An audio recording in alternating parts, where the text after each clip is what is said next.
Je vais maintenant vous expliquer la structure du texte d'opinion. C'est un texte qui a 3 paragraphes, une introduction, un développement, une conclusion. 3 paragraphes. L'introduction maintenant, c'est notre premier paragraphe et la structure, tu vas voir, tu la connais déjà. On l'a vu avec nos présentations orales. Donc, ça commence avec le sujet amené.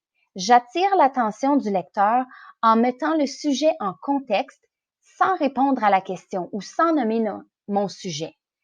Comme dans la vidéo précédente où la personne expliquait quelle était la meilleure saison, bien, qui était l'hiver, on nommerait pas l'hiver dans notre sujet amené. On pourrait parler de saison pour attirer l'attention, mais on ne nomme pas notre choix, on ne nomme pas notre opinion tout de suite. Ça va dans le sujet posé.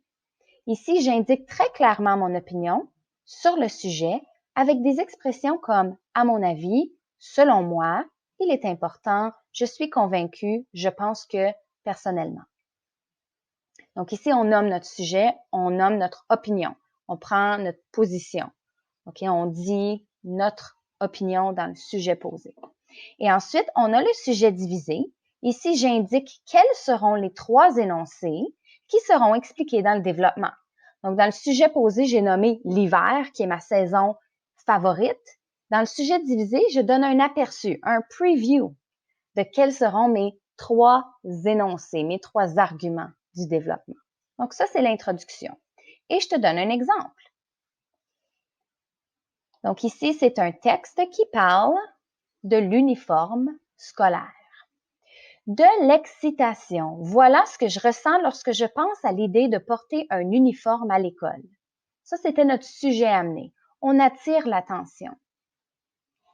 Maintenant, le sujet posé. Selon moi, l'École secondaire catholique Béatrice Desloges devrait envisager le port de l'uniforme pour les élèves.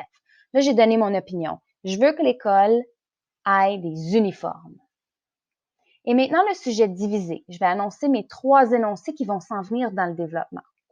Dans ce texte, je désire expliquer comment l'uniforme diminue l'intimidation reliée à la tenue vestimentaire, augmente un sentiment d'appartenance à l'école et simplifie la routine du matin. Donc, est-ce que tu les vois, les 3 énoncés qui vont être discutés plus loin?